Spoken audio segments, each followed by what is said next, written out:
There was a New York Times report today that said that one of the most effective Trump ads during the presidential race towards the end was the one where he had Kamala Harris saying, she'll call you they, them, I'll call you you, or whatever it was.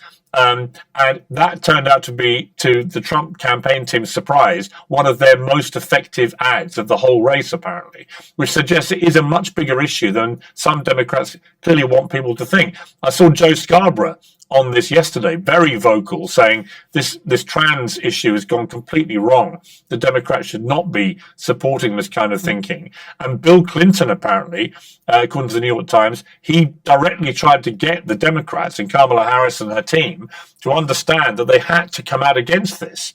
But they didn't. And that is, I think, a big problem, particularly, as I say, the reason I think it's a big problem is if at the same time you're trying to say, I'm the person protecting women's rights. One of the reasons why so many women didn't vote for her may be because they just didn't buy it. Sorry, if you did, you wouldn't allow this.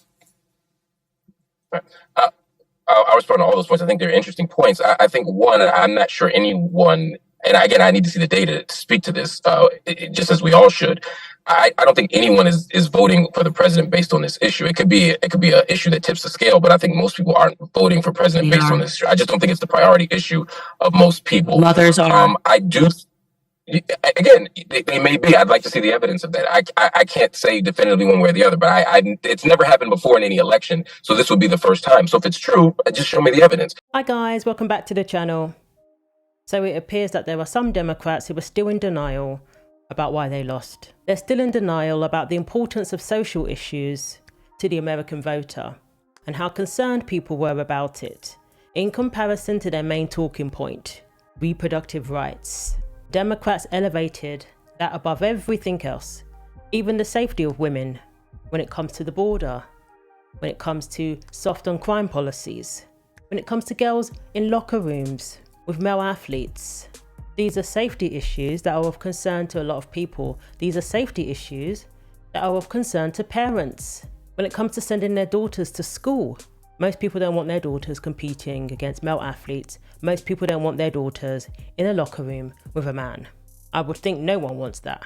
Yet there are still Democrats who insist on downplaying the importance of these issues, who insist on saying it's only a few athletes, an insignificant amount, less than 1% of the population. You're over-exaggerating. Republicans over-exaggerated the issue. They failed to acknowledge that they turned everything upside down to accommodate this ideology, including science, including history, including basic human decency, like not exposing children to illicit material in school. Remember that? That's what they refer to as book banning. So we have John Oliver, who thinks that the Democrats didn't lie enough, who seems to think that the Democrats should have doubled down even more on their lies, tripled down on them even. They didn't gaslight us enough, according to him. They weren't dismissive enough of our concerns. They didn't downplay our concerns enough. That's what I got from what he says here. Take a look. Ads on that one issue. And it was frustrating to see the Harris campaign fail to formulate a response, especially because it's pretty easy to do. Watch, I'll do it for you right now.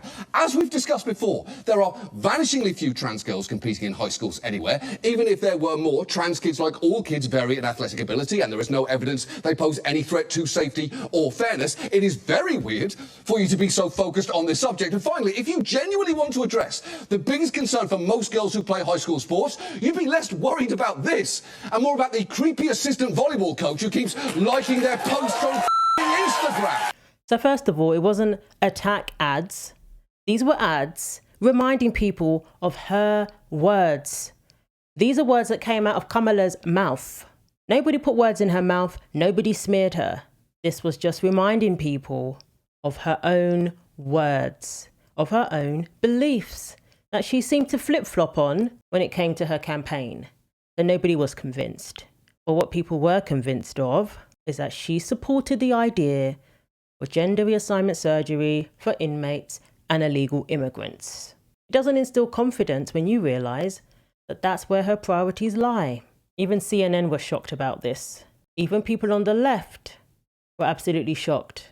So it wasn't an attack, it was a reminder. And yes, it was very effective. Because while you're telling us one thing, there's footage out there past interviews, quotes that are telling us something else. And using terminology such as trans kids doesn't negate the reality of what we're dealing with. That's boys competing against girls in school. That's boys being in the locker room. Be more concerned about the creepy coach who likes their posts on Instagram. What if the creepy coach wants to get into the locker room? You know, all he has to do is identify as a woman, and this has actually happened in real life.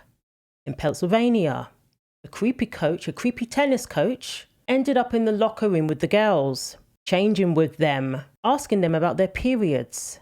This coach has now been exposed as somebody who engages in certain activity online, if you know what I mean, and takes drugs. And all he had to do was identify as a woman. This is what people are concerned about, and it is happening.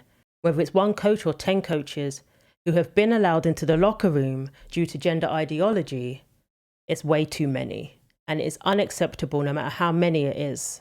Whether it's one transgender athlete or multiple transgender athletes, that is affecting a significant number of women. Leah Thomas is just one person, but this one athlete affected multiple female athletes. They testified in Georgia recently about the effect it had on them of having to change in a locker room with a transgender athlete, having to put on a swimsuit that takes 20 minutes to put on, with a transgender athlete doing the same, exposing himself to multiple women, to multiple female athletes, many of whom had their records taken from them, had trophies taken from them, championships taken from them, a spot on the team taken from them, a place in the tournament taken from them. And this is happening all over the country, not just when it comes to school and colleges, but also in various tournaments, cycling, for example, soccer. All sorts of sports are being affected because male athletes are allowed to compete in women's categories. But these things have been pushed on us and where they're trying to normalize it. But that's not going to happen now. But this is what has been happening for years. So people are saying, no, enough is enough of this. We care about our daughters having fair opportunities in sports, being able to participate.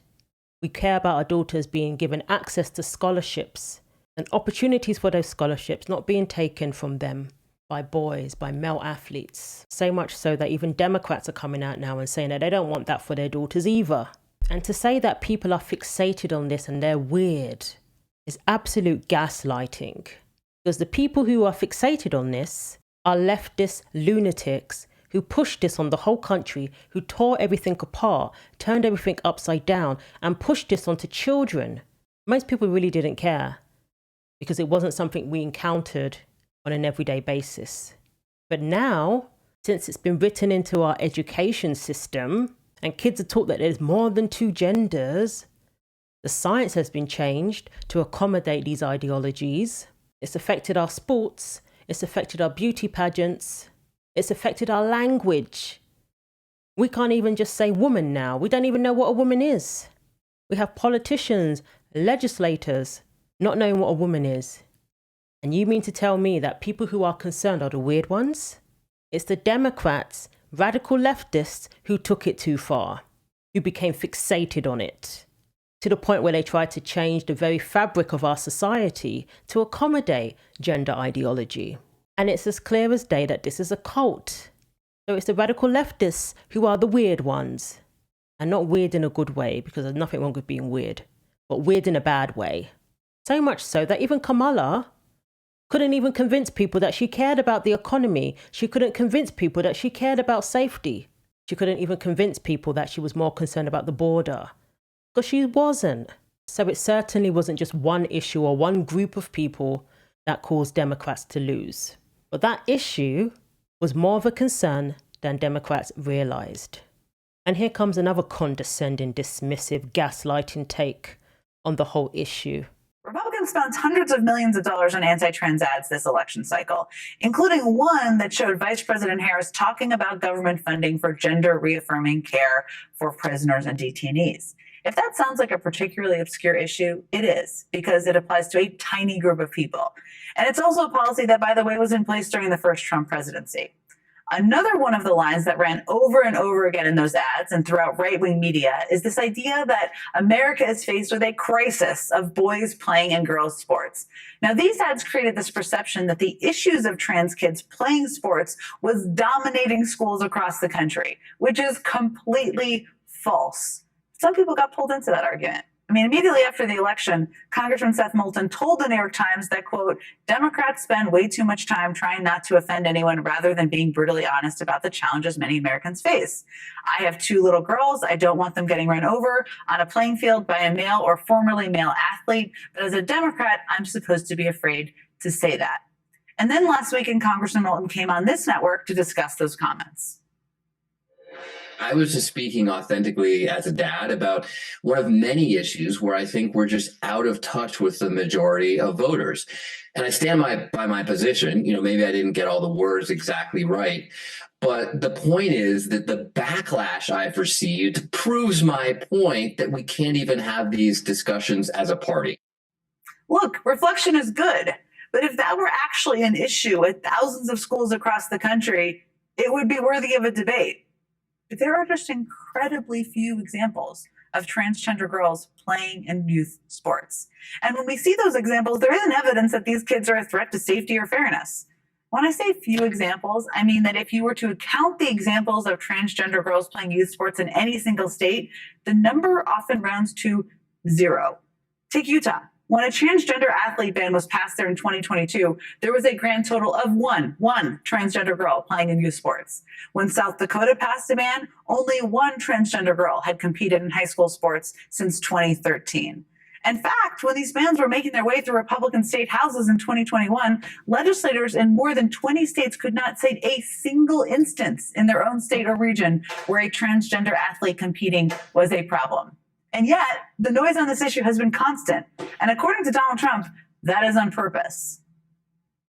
It's amazing how strongly people feel about that. You see, I'm talking about cutting taxes. People go like that. Talk about transgender. Everyone goes crazy. Who would have thought 5 years ago you didn't know what the hell it was? See, Donald Trump and Republicans have managed to amplify their bad faith attacks to the point that people do have concerns, as misguided and misinformed as those concerns may be. So this is a good time for Democrats to self-reflect about what went wrong and what to do better moving forward. Of course, it absolutely is. But during that process, it's important not to yield to manufactured panic and to align with the actual facts before making sweeping claims. Echoing and adopting the panic from the other side is not leading. It's not meeting people where they are. It's simply falling prey to right-wing propaganda without checking the facts first. Absolute load of nonsense. People were concerned with our language being changed, with our science being changed, with our education being changed, with basic biology being affected, being ignored. That's what people were concerned with. People are concerned about the erasure of women from legislation, changing Title IX, that women fought so hard to achieve in the first place, erasing women from it so that men who identify as women get those protections. Being female doesn't count for anything anymore with Democrat policies. As she mentioned, red states who clearly are not for this, generally speaking. She didn't mention all the other states, though, that have been wokeified and are allowing multiple transgender athletes to compete in women's competitions. There's young girls in Connecticut in a court case at the moment. Thankfully, their court case has been allowed to proceed further.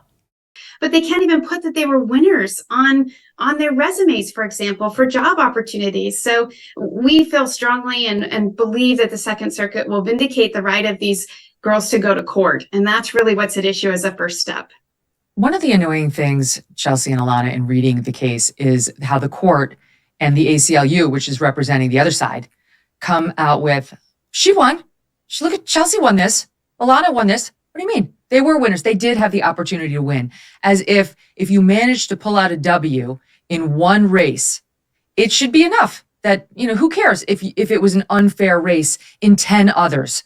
I wonder how you felt reading that. I'll start with you on that, Chelsea, about how, look, you did win. And in fact, the court accepted that. The Second Circuit wrote, plaintiffs simply have not been deprived of a, quote, chance to be champions. Well, I mean, there were 4 state championships where I should have been at the top of the podium, but instead that honor went to a male. And in the races that I did win, those were still unfair races. And there were girls that still lost opportunities in those races because of the biological males in that race. And so it doesn't really matter. We need our records fixed to reflect what actually happened in the race. And that is not what they currently say. One of the other things, Alana, that the ACLU is pointing out is you both did go on to race in college and obtain scholarships too, from what I read. And so what are you complaining about? Like, just, you didn't lose anything. Well, like Chelsea said, we did win a few times, but it's bigger than just me and her and the other girls involved. In the case, it's about the girls that didn't get to advance to other meets and didn't get scholarships. And so it's just about doing it for future generations of women and just making sure that we don't become sidelined in our own sport. Mm-hmm. Megan, I'll just point out on that alone, as Chelsea said, she lost out on 4 state championships. Those boys, 2 boys in a 3-year period, took 15 state championships and set 17 state records. I mean, just think about that. And 85 times they displaced girls. So it's not just about the other girls. It is about Chelsea. It is about Alana. We don't know what scholarships they could have gotten had Chelsea gotten all of the state championships that she should have been rightly awarded. We don't know that. What we do know is that those records are wrong, that it was unfairly administered in terms of the rules, and that they need to fix it. They competed against multiple transgender athletes who didn't even have any requirements other than to say they identify as a girl. What about Washington State, Oregon, Montana even, which is shocking to me. I still can't get over that. We've had transgender athletes win state championships. Asta, over in Oregon, had a state championship taken from her by a male athlete who had no business competing against her in a women's competition. Doesn't matter whether it's a few or many. And nobody's saying that we've been inundated with trans athletes in our schools. But what we have been inundated with are changes to legislation, the taking away of our First Amendment rights. We can't even use pronouns that apply to the person who is in front of us.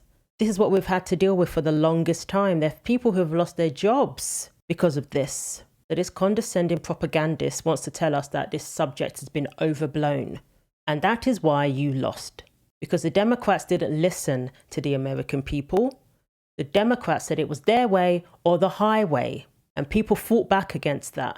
Notice how she warns about so-called right-wing propaganda, but she's got nothing to say about the leftist propaganda that has been shoved down our throats for a very long time. That continues to be shoved down our throats, creating panic.